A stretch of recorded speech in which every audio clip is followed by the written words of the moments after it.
আলহামদুলিল্লাহ রাব্বিল আলামিন ওয়াসসালাতু ওয়াসসালামু আলা নবিয়িনা মুহাম্মদ ওয়া আলা আলিহি ওয়া আসহাবিহি আজমাইন। আলহামদুলিল্লাহ, আমরা গত সেশনে, তার আগের সপ্তাহের সেশনে শুরু করেছিলাম লোকমান আলাইহিস সালামের কাহিনী, এবং এই সূরার নামকরণ হয়েছে লোকমান আলাইহিস সালামের নামেই। ওয়ালাকাদ আতাইনা লোকমান আল হিকমাতা, আমি লোকমানকে হিকমত দান করেছি, জ্ঞান, বুদ্ধি এবং ওহি জ্ঞানের আলোকে এটা বুঝতে পারা দ্বীনের জ্ঞান, এটা হচ্ছে হেকমা।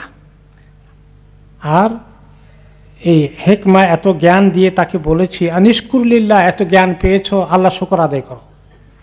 তো জ্ঞান কে দিয়েছে? আল্লাহ তাআলা দিয়েছেন। আমি অর্জন করেছি, অনেক জ্ঞানী হয়ে গেছি, এটা ক্লেম করার কোনো সুযোগ আছে না। কারণ অনেক জ্ঞান ছিল শয়তানেরও, আল্লাহ মাফ করুন, কিন্তু জ্ঞান থাকা সত্ত্বেও সে জ্ঞান পাপী হয়েছে। কাজেই সবসময় যাকে আল্লাহ জ্ঞানী গুণী বানাবেন, তিনি যেন গর্বিত না হন, আল্লাহ তাআলার কাছে যেন তিনি অনেক বিনয়ী হন। সমস্ত আল্লাহর দান, অমুকে পছন্দ না করে তাকে দিয়েছে, এটা তো আল্লাহ তাআলা দিয়েছেন, আল্লাহ তাআলা ভিক্ষা দিয়েছেন। তা আমার আপনার গর্ব করার কি আছে, অহংকার করার কি আছে? খুবই নাশকরি হয়ে যাবে, আল্লাহ তাআলা খুব ঘৃণা করবেন। আনিশকুরলিল্লাহ, বেশি করে আল্লাহ শুকর আদায় করো। শুধু আমায় ইয়াশকুর ফাইন্নামা ইয়াশকুরু লিনাফসি, যে শুকর আদায় করে সে আল্লাহকে খুব খুশি করে ফেললো, আল্লাহর অনেক লাভ হয়ে গেছে, আল্লাহ খুব একদম অনেক কিছু পেয়ে গিয়ে ধন্য হয়ে গেছেন, এমন নাকি? আমায় ইয়াশকুর ফাইন্নামা ইয়াশকুরু লিনাফসি, তার নিজের জন্যই শুকরিয়া কাজে লাগবে তার। কারণ সে শুকর আদায় করলে আল্লাহ তাআলা তাকে কি বলেছেন? লা ইন শাকারতুম লা আযীদান্নাকুম, তুমি যদি কৃতজ্ঞ থাকো, শুকর গুজার হও, আমার প্রতি তোমার এই কৃতজ্ঞতা প্রকাশ করো, আমি আরও বাড়িয়ে দেব তোমাকে। আর যদি কৃতজ্ঞতা প্রকাশ না করে, তাহলে আল্লাহ তাআলা কি বাড়িয়ে দেবেন? না, হয়তো কমিয়ে দেবেন, আল্লাহ মাফ করুন। ফাইন্নাল্লাহা গানিয়্যুন হামিদ, মনে রেখো আমি তোমাদের শুকরের কাঙ্গাল নই। ফাইন্নাল্লাহা গানিয়্যুন হামিদ, আল্লাহ তাআলা গানি, যে কারো মুখাপেক্ষী নন, আর সবাই যার মুখাপেক্ষী, তিনি হচ্ছেন গানি। আমরা গানি বলতে শুধু ধনী মনে করি, ওসমান গনি বলি, ওসমান ধনী ছিলেন। এই আরবিতে এটা খুব সীমিত অর্থে আসে, ধনী না, ধনীর আরেক শব্দ আছে সারি, ধনবান। কিন্তু গানি শব্দটা অনেক ব্যাপক অর্থে আসে। আসলে রিয়েল গানি কোনো মানুষ হতে পারে না। গানি মানে যে কারো কোনো কাঙ্গাল নয়, কারো কোনো মুখাপেক্ষী নয়, তিনি হচ্ছেন গানি। আমরা সবাই মুখাপেক্ষী, কে মুখাপেক্ষী নন? আল্লাহ তাআলা। শুধু আল্লাহ তাআলা, কারো কোনো ইহসানের দরকার নাই, কিন্তু আমাদের সবার দরকার আছে। আর হামিদ, প্রশংসিত, প্রশংসা পাওয়ার উপযুক্ত, যাকে রাত দিন প্রশংসা করে, তিনি কে? আল্লাহ। তো প্রশংসা পাওয়ার উপযুক্ত আমরা না। এই ছিল গত সেশনের আয়াতটির আবার একটু রিভিশন করলাম। এখন আমরা আসি 13 নম্বর আয়াতে। ওয়াইদ ক্বালা লুকমানু লিবনিহি, লোকমান তার ছেলেকে বললেন, তার সন্তান, তার ছেলে ছিল, তিনি ওসিয়ত করছেন। নেককার লোকেরা, যাদেরকে আল্লাহ তৌফিক দেয়, আল্লাহর পক্ষ থেকে ইশারা আসে যে তাদের যাওয়ার সময় হয়ে যাচ্ছে, বা ফিল করেন শরীর খারাপ হয়ে আসছে, তখন তারা কি করেন? সন্তানদেরকে ওসিয়ত করেন, নসিহত করেন। এটা খুব ভালো কাজ। আল্লাহ তাআলা যেন আমাদেরকে সময় মতো এই ওসিয়ত নসিহতের তৌফিক দান করেন। কারণ মৃত্যুর সময় একটা কথা বলে গেলে, বাবা বলে গেছেন, মা বলে গেছেন, দাদা বলে গেছেন, নানা বলে গেছেন, এই কথাটা অনেক রেখাপাত করে, মানুষ সহজে এটাকে অশ্রদ্ধা করে না। তো লোকমান আলাইহিস সালাম ওসিয়ত করলেন, বোঝা গেল ওনার ইন্তিকালের আগে। ওয়াহুয়া ইয়াইদুহু, তিনি তাকে ওয়াজ করছেন, নসিহত করছেন। ইয়া বুনাই, হে সন্তান, হে বৎস, আমার ছেলে, লা তুশরিক বিল্লাহ, খবরদার আল্লাহর সঙ্গে কখনো তুমি শিরক করো না। ইন্না শিরকা লা যুলমুন আযীম, মনে রেখো শিরক হচ্ছে অনেক বড় জুলুম, ছোটখাটো জুলুম নয়, শিরক হচ্ছে জুলুম। ইন্না শিরকা লা যুলমুন আযীম, শিরক হচ্ছে বড় জুলুম। তো আল্লাহ তাআলা এখানে শিরককে বড় জুলুম বলেছেন। আমরা মনে করি যে আমরা একে অপরকে অন্যায়ভাবে আচরণ করি, একে অপরকে অনেক সময় ঠকাই, একে অপরের ক্ষতি করি, ইত্যাদি করি, খামাখা একজনের উপরে জুলুম করি। কিন্তু এখানে সবচেয়ে বড় জুলুম করা হয়েছে কার উপর জুলুম করলে? আল্লাহর উপরে জুলুম করলে। ইন্না লিল্লাহ। মানুষের ক্ষমতা আছে আল্লাহর উপরে জুলুম করতে, তারপরে আল্লাহ তাআলা বললেন যে তার উপরে জুলুম হয়। কি করলে আল্লাহর উপরে জুলুম হয়? শিরক করলে। বড় অন্যায়। জুলুম মানে অন্যায়, জঘন্য অন্যায় জুলুম। যে আল্লাহ সৃষ্টিকর্তা, তার সঙ্গে অন্যকে শরীক করা ক্ষমতার মধ্যে, এটি অনেক বড় জুলুম আল্লাহ তাআলার প্রতি। এবং এই জন্য আল্লাহ তাআলা বলেছেন তার উপরে জুলুম। আসলে মানুষ চাইলে তো আল্লাহ চাইলে একটা লোকে জুলুম করতে পারতো না, শিরক করতে পারতো না, তিনি থামিয়ে দিতেন। কিন্তু তিনি মানুষকে বুঝাইয়ে দিয়েছেন কোরআন হাদিস নাজিল করে, নবীদেরকে পাঠিয়ে তাওহীদ কি জিনিস, কিভাবে আল্লাহর ইবাদত করতে হবে, তার কোনো শরীক নেই, লা ইলাহা ইল্লাল্লাহ। এই কালেমা আদম আলাইহিস সালাম থেকে শুরু করে মুহাম্মদ সাল্লাল্লাহু আলাইহি ওয়াসাল্লাম পর্যন্ত সমস্ত নবীদেরকে এই কালেমা তাওহীদ দিয়েছেন যে আল্লাহ ছাড়া কোনো মাবুদ নেই, ইবাদতের উপযুক্ত আর কেউ হতে পারে না। এই তাওহীদের দাওয়াত সব নবীরাই দিয়েছেন। আর এটার এগেইনস্টে যাওয়া, আল্লাহর সঙ্গে শরীক বানানো, যার কোনো অংশীদার নেই তার সঙ্গে অংশীদার জোগাড় করা, এটি অনেক বড় জুলুম।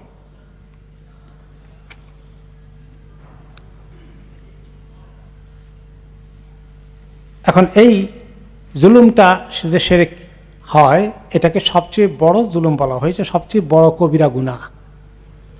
এর চেয়ে বড় কবিরা গুনাহ আর নেই।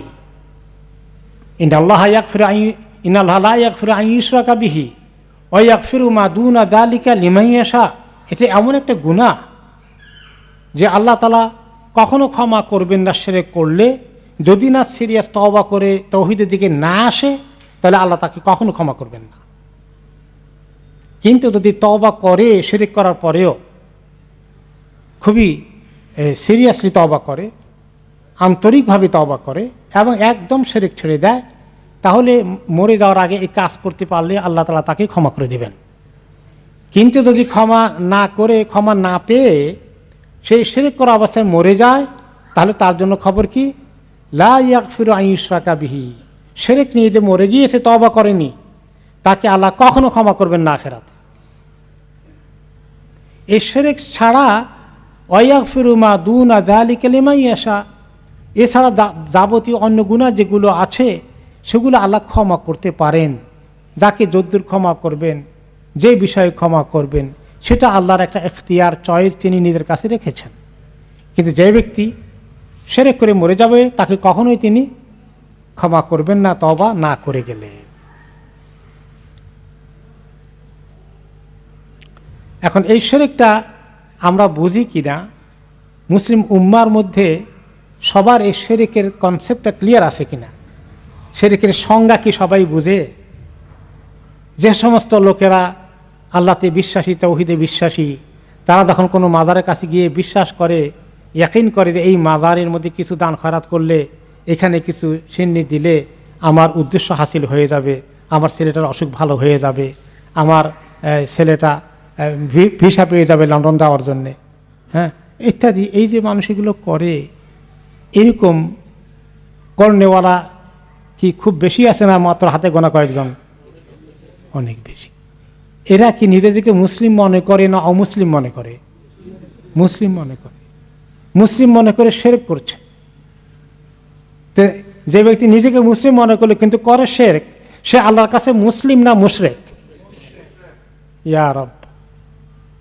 তার নাম আব্দুল করিম, বাবার নাম সলিমউদ্দিন, মুসলমানি করানো হয়েছে, রোজা করে, হজ করে, উমরা করে, কিন্তু এই মাজার কেন্দ্রিক তার সম্পর্ক। সে নিজেকে মুসলিম মনে করে, আল্লাহর কাছে সে কি? মুশরিক। এই জন্য এই শিরকটাকে ভালো করে বুঝতে হবে। আমাদের যখন মাদ্রাসায় মক্তবে পড়েছিলাম, তাওহীদ আর শিরকের আলোচনা আমরা শুনেছিলাম, ওস্তাদে পড়িয়েছিলেন। আমি টাইটেল পাস করছি, কিন্তু আমি জীবনেও এই তাওহীদ শিরকের জিনিসটা কি ভালো করে বুঝি নাই। আপনাদের কথা কি বলবো? সুবহানাল্লাহ, এত দুর্ভাগা আমাদের জাতির। এত ওয়াজ সেই পাকিস্তান আমল থেকে আমরা দেখে আসছি, বাংলাদেশ আমল পর্যন্ত চলছে আর চলছে। আলহামদুলিল্লাহ বিগত 1-2 দশকে আলহামদুলিল্লাহ তাওহীদের শিরকের আলোচনা ভালো করে হচ্ছে। আবার এগুলো করতে গিয়ে কেউ আবার মানে সহি তরিকা বাদ দিয়া আবার গলত তরিকায় বিভিন্ন তরিকায় যাচ্ছে। যাই হোক, আল্লাহ সবারই তৌফিক দান করুন। তো এই যে শিরক কি জিনিস, এই শিরকটাকে বুঝতে হবে। শিরকের উপরে আমরা কিছু সময় আলোচনা করতে চাই তাফসীরের বাকি অংশে যাওয়ার আগে, কারণ এটা খুবই ইম্পর্টেন্ট। আমি যদি অনেক হজ করি, ওমরা করি, বহু টাকা দান খরাত করি, প্রতি বছর রমাদান আমি রোজা রাখি, আর আমি তারাবি পড়ি, তাহাজ্জুদ পড়ি, কিন্তু আমার ভিতরে শিরক থাকে, আল্লাহ মাফ করুন, তাহলে আমি মুশরিক হয়ে গেলাম, আমি মুমিন থাকলাম না, মুসলিম থাকলাম। আর মুশরিকের ব্যাপারে কি, তারা কখনো মুশরিক কখনো জান্নাতে যাবে? কোনোদিন যাবে না। শিরকের ব্যাপারে বুঝতে হলে আগে আমরা আসি। শিরকটা হচ্ছে 2 প্রকার, একটা হলো শিরক আকবার আর একটা শিরক আসগর। শিরক আকবার বড় শিরক, যেটা আল্লাহর সঙ্গে কাউকে শরীক করা, কোনো ধরনের ইবাদতে আল্লাহর সঙ্গে কাউকে অংশীদার বানানো, কোনো ক্ষমতার ক্ষেত্রে আল্লাহর সঙ্গে কাউকে অংশীদার বানানো, এটি হচ্ছে আকবার, শিরক আকবার। আর আসগর ছোট শিরক কি, এটা পরে আসছে। শিরক আকবরের কথা শুনি। যেমন আল্লাহর জন্য আমরা কি করি, নামাজ পড়ি, আল্লাহর উদ্দেশ্যে হজ ওমরা করি, আল্লাহর উদ্দেশ্যেই আমরা কোনো কোনো সময় মানত করি যে আমার যদি আল্লাহ তাআলা সুস্থ করে দেন, তাহলে আমি বা আমার ছেলেটাকে আল্লাহ সুস্থ করে দেন, আমি মসজিদে 100 পাউন্ড দেব। এটাকে বলা হয় মানত। এই মানতটা জায়েজ আছে না নাই? আছে, জায়েজ আছে, মানত করা জায়েজ আছে। আমার এই হাজত পুরা হয়ে গেলে আল্লাহ আমি 3টা নফল রোজা রাখবো, জায়েজ আছে কিনা? আছে। আল্লাহ আমার এই কাজটা সমাধা হয়ে গেলে আমি একটু ওমরা করতে যাব, ঠিক আছে, কাজটা হয়ে গেলে আমি যাব। যদি কাজ না হয় যাওয়া লাগবে? লাগবে না। তাহলে এই যে মানত করা যেটা, এটা শুধু আল্লাহর সাথে থাকবে মানতটা, যে আল্লাহর কোনো ইবাদত করব, আমার এই কাজ হয়ে গেলে আমি 10 টাকা মসজিদে দেব, আমি হজ করব, আমি ওমরা করব, আমি এইগুলা সব ইবাদত করব যদি আমার এই হাজত পুরা হয়। কিন্তু আপনি মানত করেছেন, হাজত পুরা হয় নাই, তাহলে আপনার এটা করা লাগবে না। বুঝতে পেরেছেন? এইটা হলো এই একটা ইবাদত, এটা নাম হলো মানত করা, যেটাকে আঞ্চলিক ভাষা বলেন মানস করে। হ্যাঁ, আঞ্চলিক ভাষা বলে সিলেটে মানস করা, ওইটা বাংলাতে বলা হয় মানত করা। আর আরবিতে হলো নাজার। এই মানত করাটা জায়েজ আছে। তো এই যে যদি কাজ হয় তাহলে করতে হবে, কাজ না হলে করা লাগবে না। এই মাসালা ক্লিয়ার হলো এটা?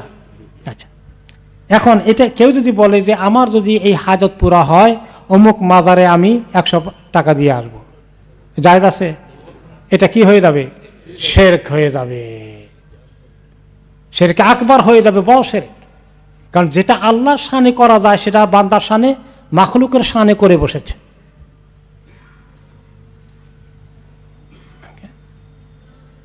এরপরে কেউ যদি অন্য কোনো মাখলুকের কাছে সাহায্য চায় এভাবে যে তার ক্ষমতা সম্পূর্ণ আছে এটা মনে করে, যারা বিভিন্ন মূর্তির কাছে গিয়ে সাহায্য চায়, এটা শিরক। এরপরে তো কোনো যদি বলে যে বাবা তার কবরে গিয়ে, এত বড় ওলি আল্লাহ ছিলেন, আপনার কবরে আসছি, আমি বড় মুসিবতে পড়ে গেছি, আমারে উদ্ধার করেন, আমার বিপদটা দূর করে দেন, তাহলে এটার নাম কি? শিরক। তো অনেক সময় বলে যে না, আমরা তো ওনার কাছে এই জন্য গেছি যে উনি আল্লাহর কামেল বান্দা,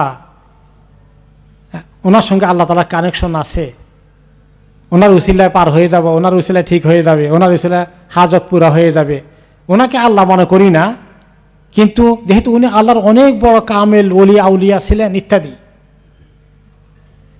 তো এই শিরকের ইতিহাস কিভাবে এসেছে? নূহ আলাইহিস সালামের কওমের মধ্যে তার মৃত্যুর পরে এবং তার আগে যেটা হয়েছে, নূহ আলাইহিস সালামের আগেও, যে যখন কোনো আদম আলাইহিস সালামের পরে নূহ আলাইহিস সালাম আসছে তো কয়েক জেনারেশন গেছে, তো পরবর্তী জেনারেশনের শয়তান আসতে করে হঠাৎ করে মানুষকে একদিন এই কবর পূজা, মাজার পূজা আর ওয়ালি আউলিয়ার পূজার দিকে নেয় নেই, খুব কায়দা করে স্টেপ বাই স্টেপ নিয়েছে। প্রথমে বলেছে যে দেখো, এই যারা মরে গেছে কবর দিয়ে ফেলছে, তোমাদের বাপ দাদা বুজুর্গ এত বড় ওলি ছিলেন, ওরা কিন্তু সাধারণ মানুষ না, এটা মানে রাখো। ওদের ব্যাপারে, ওদের সঙ্গে আল্লাহর স্পেশাল কানেকশন আছে, তাদেরকে তোমরা খুব সম্মান করবা, তাদেরকে ভুলে যেও না। তোমরা তাদের ওখানে মানে একটা কাজ করা, তোমরা তো চিনছ, তোমার বাবা ছিলেন, তোমার দাদা ছিলেন, তোমাদের পরবর্তী বংশধর তো এদেরকে দেখবে না, জানবেও না, ভুলে যাবে। কাজে ওদের ছবি বানিয়ে রাখো, ছবির মতো করে একটা বানিয়ে থুয়ে দিয়েছে অঙ্কন করে, এই তোমার দাদা ছিল, ওলি আল্লাহ ছিলেন, আর বেশি কিছু না। পরের জেনারেশনে বললো পরবর্তী বংশধরকে, জানো এই যে ছবিওয়ালা দেখছো কবরে শুয়ে আছে, উনি কিন্তু অসাধারণ মানুষ ছিলেন, আল্লাহর সঙ্গে ডাইরেক্ট কানেকশন ছিল, এবং কোনো কিছু প্রার্থনা করতে হলে তার মাধ্যমে যাবা, তার উসিলায় আল্লাহ মাফ করে দেন। এই এক ধাপ এগিয়ে গেল। এভাবে করে বাড়তে বাড়তে পরবর্তী ধাপে আসছে যে আল্লাহ তাআলা তাদেরকে অনেক ক্ষমতা দিয়ে রাখছেন, আল্লাহর কামেল বান্দাদেরকে। মরে গেলেও তারা দুনিয়া সব কিছু দেখে, তোমরা কোন হালাতে আসো। তারা কিছু বললে আল্লাহ তাআলা এটা ফেলে দেবেন না, তার কথা রাখবেন। কাজে তোমরা তাদেরকে ডেকে বলবা যে এ ওয়ালি আল্লাহ অমুক, আমি বড় বিপদে পড়ছি, আমারে সাহায্য করেন। এই ডাইরেক্টলি সাহায্য তার কাছে চাওয়া হয়ে যাচ্ছে। এভাবে করে করে সেখানে সিন্নি দেওয়া, সেটাকে মাজার বানানো, সেখানে মেলা বসানো, সেখানে ওরস করা থেকে শুরু করে এই বিভিন্ন রকমের ইহতেফাল করা, এগুলা যে রেগুলারলি হয়ে আসছে, একটু একদিনে এগুলো হয়নি, গ্রাজুয়ালি হতে হতে এই লেভেলে পৌঁছে গেছে। তো এভাবে করে মানুষ এটাকে ডাইরেক্ট শিরকের মধ্যে দিকে নিয়ে গেছে গ্রাজুয়ালি। আর এই শিরক যারা করে, তওবা না করে মরে যায়, এই ব্যাপারে হাদিস কি এসেছে সহিহ বুখারীতে, মান মাতা ওয়া হুয়া ইয়াদউ মিন দুনিল্লাহ নিদ্দান দাখালান নার। যে ব্যক্তি মরে যাবে আল্লাহর সঙ্গে কাউকে শরীক মনে করে। কিভাবে শরীক মনে করে? যে তার উসিলায় আল্লাহ মাফ করে দিবেন, তো তার উসিলায় মাফ করবেন আল্লাহ, এই কথা কোন কোরআনে কোন হাদিসে এসেছে? এটা তো রাসূলুল্লাহ সাল্লাল্লাহু আলাইহি ওয়াসাল্লামকে ওয়াসিলা দেওয়া হবে কিয়ামতের দিন একটা জায়গা, সেখানে সেজদা করে তিনি পড়ে থাকবেন, লম্বা সেজদা। তারপরে আল্লাহ তাআলা ওনাকে উঠাবেন, বলবেন যে আপনি কি চান। সেটা তো শুধুমাত্র ওই ওয়াসিলাটা কার জন্য? রাসূলুল্লাহ সাল্লাল্লাহু আলাইহি ওয়াসাল্লামের জন্য। আর কোনো মানুষকে ওসিলার এই পর্যায়ে আল্লাহ তাআলা নেন নাই। তো এরকম করে তার অন্য কিছুর কাছে যেই চায়, সেই ব্যক্তি এই শিরক করে গেলে দাখালান নার, জাহান্নামে চলে যাবে। ফি নারি জাহান্নামা খালিদিনা ফিহা। কারণটা তো কোরআনের সূরা নিসার 116 নম্বর আয়াতে আল্লাহ বলে দিয়েছেন, ইন্নাল্লাহা লা ইয়াগফিরু আন ইউশরাকা বিহি, আল্লাহ কখনই ক্ষমা করবে না তার সঙ্গে শিরক করলে, ওয়া ইয়াগফিরু মা দুনা যালিকা লিমান ইয়াশা। আর এছাড়া আল্লাহ যার যে গুনাহ চান হয়তো তিনি ইচ্ছা করলে মাফ করে দিতে পারেন। ওয়া মান ইউশরিক বিল্লাহি ফাকাদ দাল্লা দালালান বাঈদা। যে ব্যক্তি শিরক করে বসলো, সে অনেক বড় গোমরাহিতে চলে গেল। এত বড় গোমরাহি, তওবা না করলে তার ক্ষমা হবে না কোনো দিন। তারপরে আরেক আয়াতে তিনি বলেছেন, সূরা আল মাইদার 72 নম্বর আয়াতে, ইন্নাহু মান ইউশরিক বিল্লাহি ফাকাদ হারামাল্লাহু আলাইহিল জান্নাহ ওয়া মাওয়াহুন নার ওয়া মা লিয-যালিমিনা মিন আনসার। যে ব্যক্তি আল্লাহর সঙ্গে শিরক করলো, তা আল্লাহ তার জন্য জান্নাতকে হারাম করে দিয়েছেন। দেখছেন, যে ব্যক্তি শিরক করলো, আল্লাহ তার জন্য, তার প্রতি জান্নাতকে হারাম করে দিয়েছেন। ওয়া মাওয়াহুন নার, তার ঠিকানা হচ্ছে জাহান্নাম। ওয়া মা লিয-যালিমিনা মিন আনসার। এই জালিমগুলোর জন্য আখিরাতে কোনো সাহায্যকারী নাই। ওই অমুক বুজুর্গ, অমুক কবরওয়ালা, অমুক মাজারওয়ালা তাকে উদ্ধার করতে আসবে যে আল্লাহ আমাকে একটু বলছিল আপনার সঙ্গে আমার ভালো সম্পর্ক আছে বিদায় একটু তাকে আপনি মাফ করে দেন, বলতে পারবে না? ওয়া মা লিয-যালিমিনা মিন আনসার। এই জালেমদের জন্য কোনো সাহায্যকারী নাই, এটা জালিম। কারণ তারা বড় জুলুম করেছে। ইন্না শিরকা লা যুলমুন আযীম। তাদেরকে জালিম বলেছেন এই আয়াতে আল্লাহ তাআলা। এবং তাদের শিরক করলে কোনো নেক আমল কবুল হয় না। তারা যদি হজ করে, উমরা করে, রোজা রাখে, তারাবি করে, কিচ্ছু কবুল হবে না। কারণ আল্লাহ তাআলা এগেইন সূরা আল ফুরকানের 23 নম্বর আয়াতে বলেছেন শিরক করলে কোনো আমল কবুল হয় না। কিভাবে? ওয়াকাদিমনা ইলা মা আমিলু মিন আমালিন ফাজআলনাহু হাবাআম মানসুরা।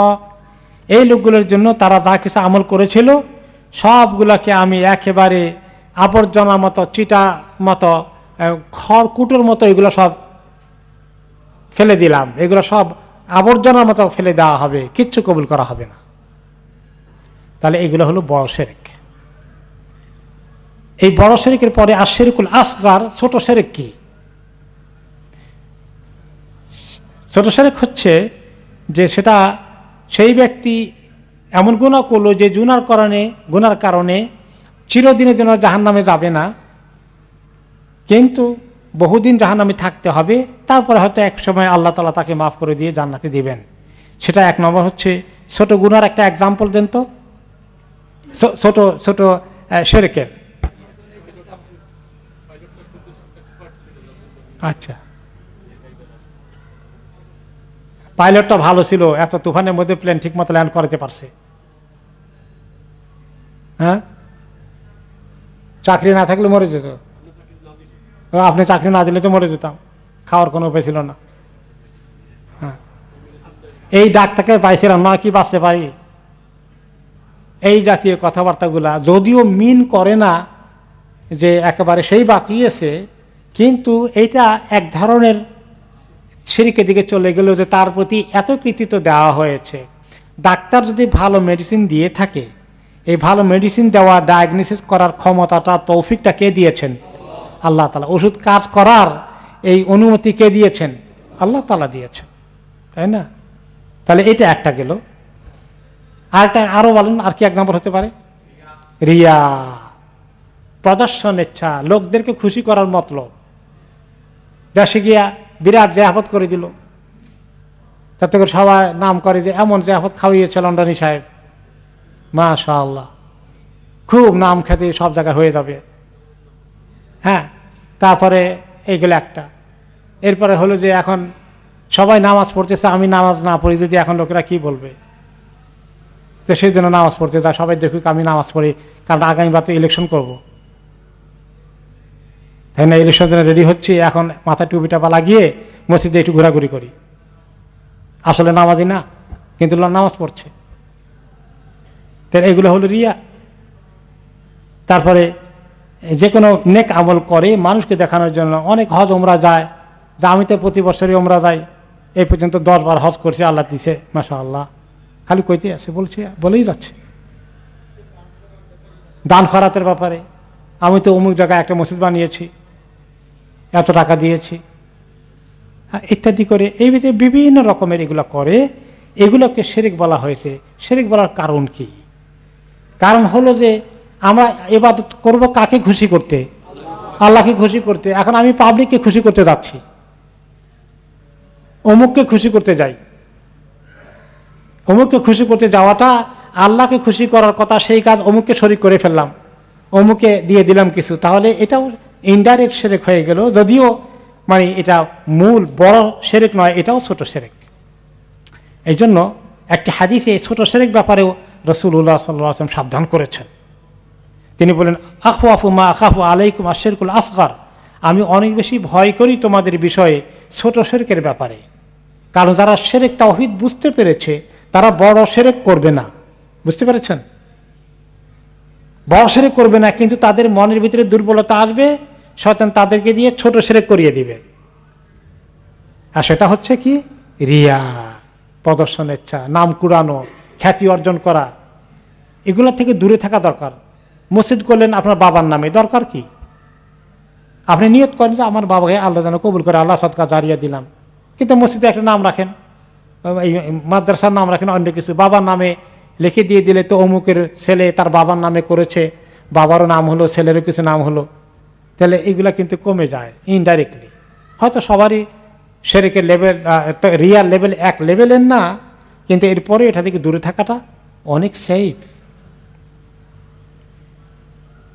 তখন ওই হাদিস বললেন যে আমি তোমাদের ব্যাপারে ছোট শিরকের বড় আশঙ্কা করছি। সাহাবায়ে কেরাম বলেন, ইয়া রাসূলুল্লাহ, এটা কোন ছোট শিরক, কোনটা বুঝাচ্ছেন? তিনি জবাব দিলেন, আর রিয়া, এটা হচ্ছে রিয়া, প্রদর্শনের ইচ্ছা। এরপরে আরো আছে, যেমন কেউ যদি বলেন লাউলাল্লাহ ওয়া ফুলান, আল্লাহ আর অমুক না হলে তো আমি এবার মরেই গেছিলাম। ওয়া মা শা আল্লাহু ওয়া ফুলান, আল্লাহ যদি চায় আর আপনি যদি চান ইনশাআল্লাহ কাজ তো হয়ে যাবে। আল্লাহ যদি চান আর আপনি যদি চান, হ্যাঁ হয়ে গেল, মুশকিল। ওকে, মা শা আল্লাহু ওয়া শি'তা। এক লোক আসছিল নবী করিম সাল্লাল্লাহু আলাইহি ওয়াসাল্লামের সঙ্গে কথা বলতে, বেদুইন একজন ভালো করে ইসলামকে বুঝেনি, তাওহীদ ভালো করে বুঝেনি। তিনি এসে কি বললেন, ইয়াকুলু লিরাসূলিল্লাহি সাল্লাল্লাহু আলাইহি ওয়াসাল্লাম মা শা আল্লাহু ওয়া শি'তা, ইয়া রাসূলুল্লাহ, আপনি চাইলে, আল্লাহ চাইলে আর আপনি চাইলে তো হয়ে যাবে। তখন নবী করিম সাল্লাল্লাহু আলাইহি ওয়াসাল্লাম কি বললেন, ফাকাল নবী সাল্লাল্লাহু আলাইহি ওয়াসাল্লাম আজআলতানি লিল্লাহি আদলান বাল মা শা আল্লাহু ওয়াহদাহু।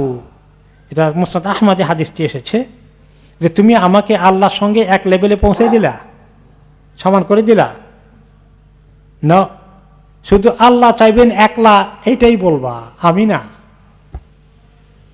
মাশা আল্লাহ, বাস এদুর। মাশা আল্লাহ ওয়া শি'তা, আল্লাহ চাইলে আর আপনি চাইলে হয়ে যাবে, নো, এটা শিরক।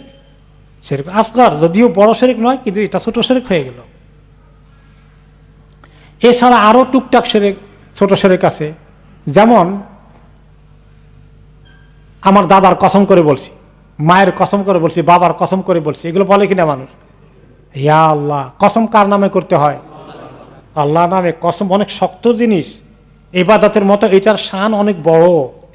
কসম করে বলছি, শুধু আল্লাহর নামে কসম করতে হবে। আল্লাহ ছাড়া মাখলুকের নামে করলে এটাও ছোট শিরক হয়ে যায়। এভাবে করে তিনি বলেছেন, মান হালাফা বিগাইরিল্লাহি ফাকাদ কাফার আও আশরাকা।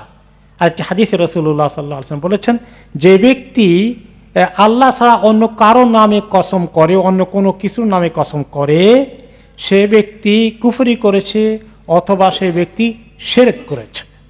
এই দুটো এই রিওয়ায়াতে এসেছে, ফাকাদ কাফারা আও ফাকাদ আশরাকা। তাহলে এই শিরক বড়, সবচেয়ে বড় গুনাহ। এবং এই শিরকের ব্যাপারে তার যে শুরু হয়েছিল, সেটা ছিল সূরা নূহের 23 নম্বর আয়াতে এসেছিল, মনে আছে তো? হ্যাঁ, আমরা বলছিলাম একটু আগে যে আয়াতটা হচ্ছে ওয়াকালু লা তাযারুন্না আলিহাতাকুম ওয়ালা তাযারুন্না ওয়াদ্দাম ওয়ালা সুওয়া ওয়ালা ইয়াগুস ওয়া ইয়াউকা নাসরা। এই যে নূহ আলাইহিস সালাম তখন দাওয়াত দিয়েছিলেন তার কবিলা লোকদেরকে বা তার এলাকার লোকদেরকে, তখন তারা বলল, তারা এই সমস্ত লোকদের কবরে যেত। একজন হলো উদ, একজন সুয়া, একজন ইয়াগুস, একজন ইয়াউক, একজন নাসর। এই কয়েকজন ওলি আল্লাহ, খুব নাম করা বুজুর্গ ছিলেন। তাদের কবরে গিয়ে আস্তে আস্তে তারা শিরকের পর্যায়ে মাজার এখন যেভাবে হয়েছে ওই কারবার করতো তারা। তো নূহ আলাইহিস সালাম তখন বললেন, এদেরকে তোমরা এগুলো করো না। তারা কি শুনে? ইবনে আব্বাস রাদিয়াল্লাহু আনহুমা এই আয়াতের তাফসিরে বলেছিলেন, শিরকে আকবরের দিকে চলে গেলাম আমরা আবার, যে হাদি আসমাউ রিজাল সালেহিন মিন কওমি নূহ আলাইহিস সালাম, এই নামগুলো যে আসছে সূরা নূহের মধ্যে 23 নম্বর আয়াতে, এরা ছিলেন কওমি নূহ আলাইহিস সালামের পূর্বপুরুষদের মধ্যে, এরা সব খুব ভালো নেককার বান্দা ছিলেন, আল্লাহ তাআলার সালেহিন নেককার লোকজন ছিলেন। লাম্মা মাতু, তারা যখন মরে গেলেন, আওহা শায়তানু ইলা কাওমিহিম, শয়তানরা এসে, ইবলিসের গোষ্ঠী তাদেরকে এসে বলল, এই তোমাদের আন ইনসাবু ইলা মাজালিসিহিম আল্লাতী কানু ইয়াজলিসুনাহা আনসাবান, যে তোমরা এক কাজ করো, তারা যেখানে বসতেন, তারা তখন মরে গেছেন, চলে গেছেন, তাদের গদির উপরে তাদের একটা মূর্তি বানিয়ে রেখে দাও। তারা তো ফিজিক্যালি মরে চলে গেছেন, কিন্তু তাদেরকে তোমরা ভুলে যাবা, তাদের উসিলায়, তাদের বরকতে তোমাদের জীবন অনেক কিছু বরকতময় হয়ে যাবে। এদেরকে একদম বর্জন করো না, এদের একটু মূর্তির মতো বানিয়ে এখানে বসাই থাকো তোমাদের বিভিন্ন জায়গায়। বললাম তো, তখনও তারা ইবাদত করতো না, রাখি দাও খালি এখানে, ওদের বরকতে, ওদের ছবিটার বরকতে তোমাদের অনেক ফায়দা হয়ে যাবে, খুব করে বুঝিয়েছে।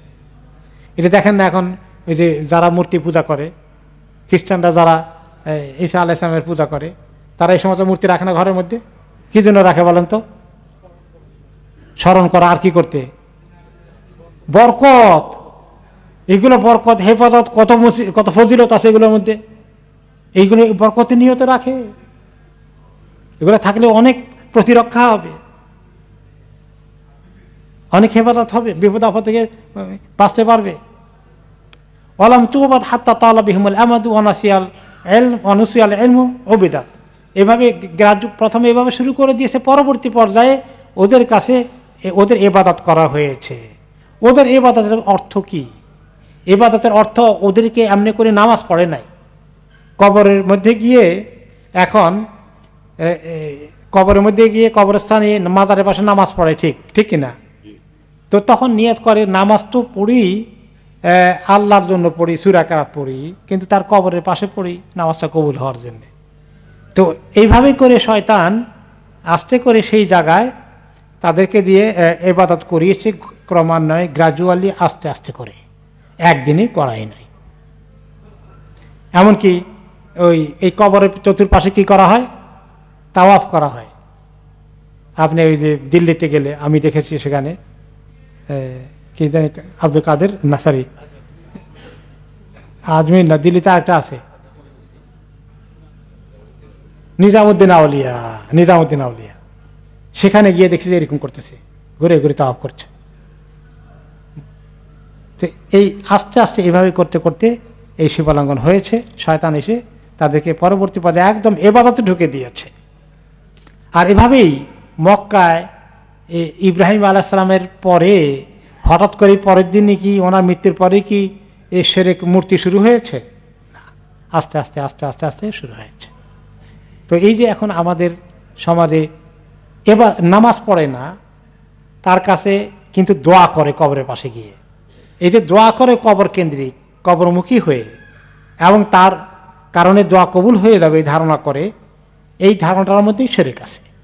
আর দোয়া হচ্ছে আসল ইবাদত, শুধু নামাজ পড়া ইবাদত নয়। কারণ হাদিসে কি এসেছে? আর দোয়া হুয়াল ইবাদত, দোয়াই হচ্ছে ইবাদত। ওখানে দোয়া করতে যায়। এরপরে আসেন আল্লাহ তাআলা, এবারে আবার আসি, লোকমান আলাইহিস সালাম নসিহত করলেন, ওসিয়ত করলেন। প্রথম ওসিয়ত কি? ইয়া বুনাইয়া লা তুশরিক বিল্লাহ ইন্না শিরকা লা যুলমুন আযীম। খবরদার শিরক করো না কখনো, শিরক হচ্ছে অনেক বড় জুলুম। তারপরে তিনি বলছেন, ওয়াসাইনাল ইনসানা বিওয়ালিদাইহি হামালাতহু উম্মুহু ওয়াহনান আলা ওয়াহন ওয়া ফিসালুহু ফি আমাইনি আনিশকুর লি ওয়া লিওয়ালিদাইকা ইলাইয়াল মাসির।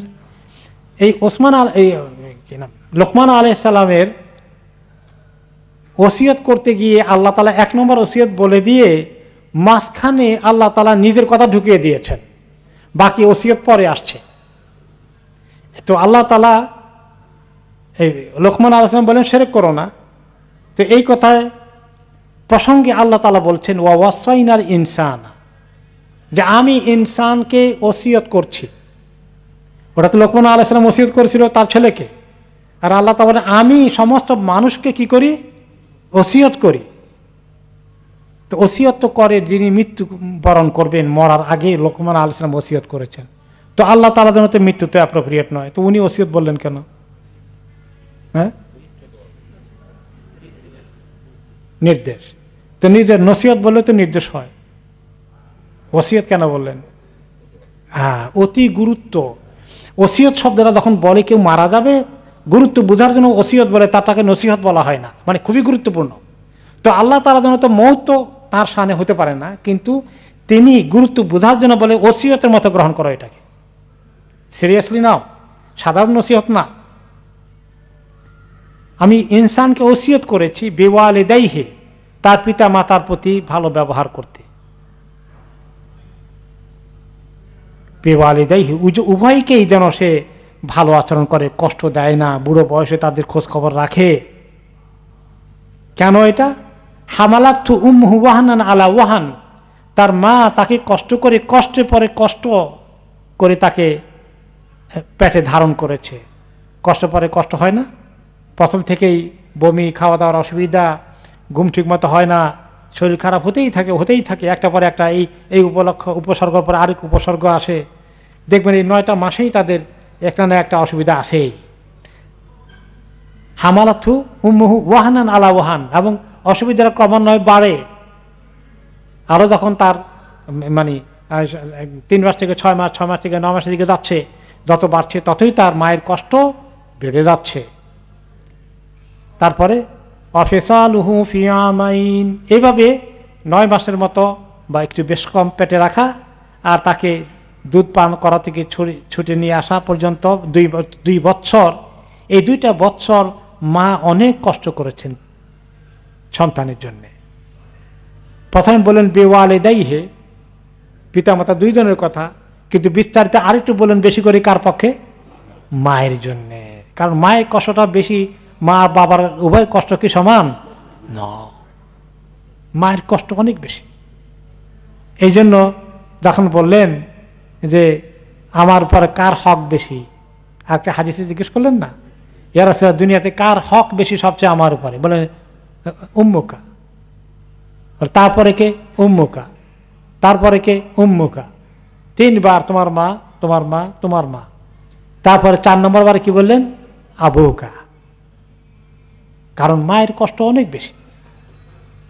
তাই বলে মাকে উপকার করতে গিয়ে আবার বাবাকে কষ্ট দিয়েন না, যে বাবা আপনার এত রাইট নাই, শুধু মায়ের রাইট বেশি। এটা বলতে এটা বেয়াদবি হয়ে যায়।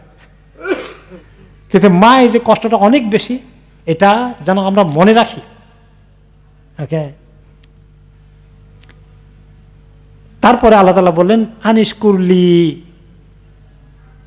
আমি তো মা বাবার কথা বললাম এখানে, যে তুমি তাদের ব্যাপারে খুব খেয়াল রেখো, তাদের কষ্ট দিও না, তাদের যতদূর পারা ইহসান করো, তাদের খোঁজ খবর রাখো, তাদের যেন কষ্ট না হয়, একদম খেয়াল রাখো।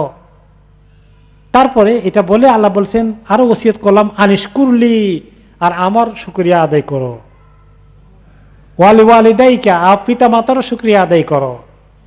ইলাইয়াল মাসির, আমার কাছে তুমি একদিন আসবে, আমি সেটা জিজ্ঞেস করে দেখব, তোমার খবর নেব, কতটুকু মা বাবার কদর করেছ, শুকর আদায় করেছ, তাদের খোঁজখবর নিয়েছ। আর আমার তোমাকে যে আমি জীবন দিয়েছি, স্বাস্থ্য দিয়েছি, টাকা পয়সা দিয়েছি, ধন দৌলত রিজিক দিয়েছি, সংসার দিয়েছি, এগুলা শুকর আদায় করেছ কিনা, এগুলো সবগুলো খবর নেব, কারণ ইলাইয়াল মাসির, তুমি আমার কাছে আসবে।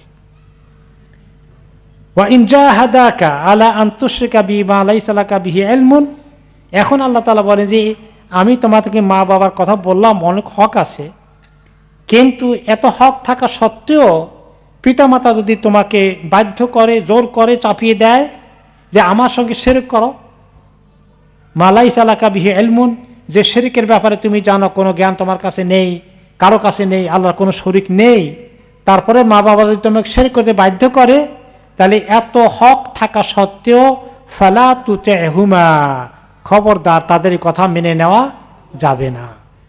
তাদের অনেক রাইট আছে ঠিক, কিন্তু শিরক করার ব্যাপারে কথা বললে খবরদার ন।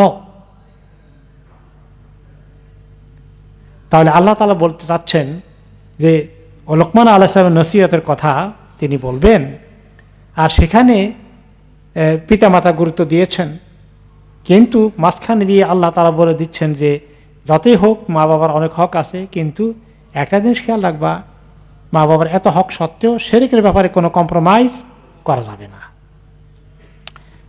ওয়াসাহিবহুমা ফিদ দুনিয়া মারুফা, তবে দুনিয়াতে যদি তোমার মুশরিক পিতামাতা থাকে, হিন্দু, বৌদ্ধ, খ্রিস্টান, ছেলে মুসলিম হয়ে গেছে, মেয়ে মুসলিম হয়ে গেছে, পিতামাতা যদি এরকম অমুসলিমও থাকে, তার সঙ্গে তুমি শিরক করো না, তার কথাকে খুশি করতে পারো না, কিন্তু দুনিয়ার জিন্দেগিতে তার সঙ্গে ভালো ব্যবহার স্টিল তুমি করতে থাকো, পিতামাতার হক আদায় করো, তার খেদমত করো, অসুস্থ হয়ে গেলে, অভাব অনটন থাকলে টাকা পয়সা দাও, ডাক্তারের কাছে নিয়ে যাও, তুমি সব পাবা। বেরুল ওয়ালিদাইন, পিতামাতার খেদমতে সব পেয়ে যাবা, পিতামাতা কাফের হয়ে গেল। কিন্তু যদি তোমার দ্বীনের ব্যাপারে, তাওহীদের ব্যাপারে তোমাকে উল্টাপাল্টা বলে, সেগুলা মানতে পারবে না। আসমা রাদিয়াল্লাহু আনহা, আবু বকর রাদিয়াল্লাহু আনহার মেয়ে, নবী করিম সাল্লাল্লাহু আলাইহি ওয়াসাল্লামের বিবি আয়েশা রাদিয়াল্লাহু আনহার বড় বোন, তিনি ইসলাম কবুল করেছেন অনেক আগেই, হিজরত করেছেন, ওনার মা যিনি আবু বকর রাদিয়াল্লাহু আনহার স্ত্রী ছিলেন, পরে তিনি তালাক হয়ে গেছে, আসমার মা মক্কায় রয়ে গেছেন এবং তিনি অমুসলিম। তিনি বহুদিন পরে আসমার খোঁজ নিতে মদিনায় আসছেন বেড়াতে। এখন আসমা রাদিয়াল্লাহু আনহা তো মুসিবতে পড়ে গেলেন, সর্বনাশ, আমি তো তৌহিদের মানুষ, এটা আমার মা তো মুশরিক, এখন যে আসছে আমি তার ঘরে জায়গা দেবো কেমনে, কি করব না করব, আমার জন্য জায়েজ আছে কিনা, দিনের ব্যাপারে কনসার্ন। রাসূলুল্লাহ সাল্লাল্লাহু আলাইহি ওয়াসাল্লামকে জিজ্ঞেস করলেন, ইয়া রাসূলুল্লাহ, আমার মা আসছে আমার সঙ্গে দেখা করতে, তো আমার সঙ্গে একটু থাকতে চায়, একটু মানে মেয়েকে দেখতে চায়, একটু সময় কাটাতে চায় আমার সাথে, আমার জন্য জায়েজ আছে? তিনি বলেন যে ছেলে উম্মুকি, কোনো অসুবিধা নাই, তোমার মায়ের খেদমত করো, তার হক আদায় করো, এটা জায়েজ আছে। তো আল্লাহ তাআলা বলছেন শিরক করতে বললে করতে পারবে না, কিন্তু যদি তা সেই বিপদে আপদে পড়ে তার হেল্প করা লাগে করো। ওয়াসাহিবহুমা ফিদ দুনিয়া মারুফ, দুনিয়ার মধ্যে তার সঙ্গে খারাপ ব্যবহারের কোনো দরকার নেই। তুমি মুশরিক, তোমার দেখতেছেন আমার ঘরে ঢুকবা না, এটা দরকার নেই, তার তত্ত্ব তালাশ নাও। তবে দ্বীনের ব্যাপারে ওয়াত্তাবি সাবিলা মান আনাবা ইলাই, আর তুমি দ্বীনের ব্যাপারে কম্প্রোমাইজ করো না। পিতামাতা যদি বলে থাক নামাজ পড়িস না, এটা শোনা যাবে না, পর্দা করিস না, এটা দরকার নাই, এগুলো শোনা যাবে না, কষ্ট পাক তারা, সেটা আমি কেয়ার করব না, কিন্তু তাদেরকে আমি যদ্দূর পারি তত্ত্ব তালাশ নেব, মেহমানদারি করবো, আপ্যায়ন করব, খোঁজ খবর নেব, ডাক্তারে নিয়ে যাব। ওয়াত্তাবি সাবিলা মান আনাবা ইলাইয়া, কিন্তু দ্বীনের ব্যাপারে যারা আমার রাস্তার দিকে একমুখী হয়ে আমার সন্তুষ্টি চায় তাদের তরিকা অবলম্বন করো, এখানে যেন তারা তোমাদের শিরকের কোনো প্রভাব, কোনো কিছু ইনফ্লুয়েন্স তোমাদেরকে সৃষ্টি না করতে পারে। সুম্মা ইলাইয়া মারজিউকুম ফাউনাব্বিউকুম বিমা কুনতুম তা'মালুন, অতঃপর তোমরা একদিন সবাই আমার কাছে আসবে, সেদিন আমি খবর দেব তোমরা কি আমল করছিলে। আমি তোমার মাকে বুঝিয়ে দিব যে মা অমুসলিম, পিতা অমুসলিম, আর তুমি মুসলিম ছিলে, সে তখন আমি সেখানে ফয়সালা করে দেব কে জাহান্নামে যাবে কে জান্নাতে যাবে, সেটা আমার উপরে ছেড়ে দাও, আর দুনিয়াতে তার সঙ্গে ভালো ব্যবহার করে যাও, কিন্তু তার কোনো কথা যেটা তাওহীদের সঙ্গে দ্বীনের শরীয়তের সঙ্গে সাংঘর্ষিক হয় সেটা থেকে নেওয়া যাবে না। তো এই মাঝখানে আল্লাহ তাআলার কথা এখানে চলে গেল, এই আয়াতে 15 নম্বর আয়াতে আল্লাহ তাআলার কথা চলে গেল। 15, 14 এবং 15, 13 ছিল, শুরু হয়েছে লোকমান আলাইহিস সালামের নসিহত, শিরক করো না, সেই কথা বলে গিয়ে আল্লাহ তাআলা এবার একটু ব্যাখ্যা করে দিলেন, আবার নিজে 2 আয়াত নিজের কথা ব্যক্ত করলেন। তারপরে 16 নম্বর আয়াতে আবার আল্লাহ তাআলা লোকমান আলাইহিস সালামের নসিহতের দিকে চলে যাচ্ছেন। ইয়া বুনাই ইন্নাহা ইন তাকুম মিসকাল হাববাতিন মিন খারদালিন ফাতাকুন ফি সাখরা আও ফিস সামাওয়াতি আও ফিল আরদি ইয়াতি বিহাল্লাহ ইন্নাল্লাহা লাতীফুন খাবীর। 16 নম্বর আয়াতে এবার লোকমান আলাইহিস সালাম বলছেন তার ছেলেকে নসিহতের দ্বিতীয় অংশ, ইয়া বুনাই, হে সন্তান, হে বৎস, হে ছেলে, ইন্নাহা ইন তাকুম মিসকাল হাববাতিন মিন খারদালিন, তোমার গুনাহ খাতা যদি এত ছোট হয়, একেবারে সরিষার দানার মতন ছোট্ট একটা বিন্দুর মতো একটি গুনাহ যদি হয়ে যায়, ফাতাকুন ফি সাখরাতিন আও ফিস সামাওয়াতি, এটা যদি লুকিয়ে আসে কেউ দেখে নাই, মানে একটা বড় পাথরের চাটানের ভিতরে থাকলে কেউ দেখলো না, এমন লুকিয়ে থাকা গুনাহটাও আল্লাহ নিয়ে আসবেন কিয়ামতের দিন। আও ফিস সামাওয়াতি আও ফিল আরদ, আকাশ হোক আর জমিনে হোক, যে কোনো জায়গায় থাকে, ইয়াতি বিহাল্লাহ, এটাকে আল্লাহ তাআলা নিয়ে আসবেন কিয়ামতের দিন। তোমার নেকির পাল্লায় যাওয়া গেলে সেটা তো সেখানে নেকি উঠাবেন, গুনার পাল্লায় গেলে সেটাকে গুনাতে উঠিয়ে দিবেন, তোমাকে দেখানো হবে, ওজন করা হবে, নিয়ে আসা হবে, রেকর্ড করা হবে। ইন্নাল্লাহা লাতীফুন খাবীর, আল্লাহ তাআলা অনেক সূক্ষ্ম, কোনো ছোটখাটো সূক্ষ্ম জিনিসই তার অগোচরে নয়, সব তার জানা আছে, সব তার কাছে সংরক্ষিত আছে, সব কিছুর তিনি খবর রাখেন, কোনোটা তিনি বেখবর না, এত মানুষের খবর তিনি একসঙ্গে রাখতে সক্ষম। ইয়া বুনাইয়া আকিমিস সালাহ ওয়া'মুর বিল মারুফি ওয়ানহা আনিল মুনকার ওয়াসবির আলা মা আসাবাকা ইন্না যালিকা মিন আজমিল উমুর। 17 নম্বর আয়াতে আল্লাহ তাআলা বলছেন, হে সন্তান, হে বৎস, আকিমিস সালাহ, নামাজ কায়েম করো। তাওহীদের পরে, ঈমানের পরে কোন আমল? নামাজ, as-সালাহ, নামাজ পড়া, নামাজ কায়েম করো। ওয়া'মুর বিল মারুফি ওয়ানহা আনিল মুনকার, তারপরে আরেকটা জরুরি কাজ মুমিনের, আমর বিল মারুফ নাহি আনিল মুনকারের কাজ করো, মানুষকে সৎ কাজের দিকে ডাকো, অসৎ কাজ থেকে ফিরিয়ে রাখো। ওয়াসবির আলা মা আসাবাক, আর এই কাজ করতে গিয়ে যদি কোনো কষ্ট সম্মুখীন হতে হয় তাহলে সবর করো। ইন্না যালিকা মিন আজমিল উমুর, এই কাজ করা, এই জাতীয় কাজ করতে থাকা অনেক বড় সদিচ্ছা সংকল্পের দরকার, অনেক বড় মজবুত কাজ এটা। এই আয়াতের আর একটু ব্যাখ্যা তাফসির আমাদের লাগবে, সেটা আমরা আগামী সপ্তাহে আনবো ইনশাআল্লাহ।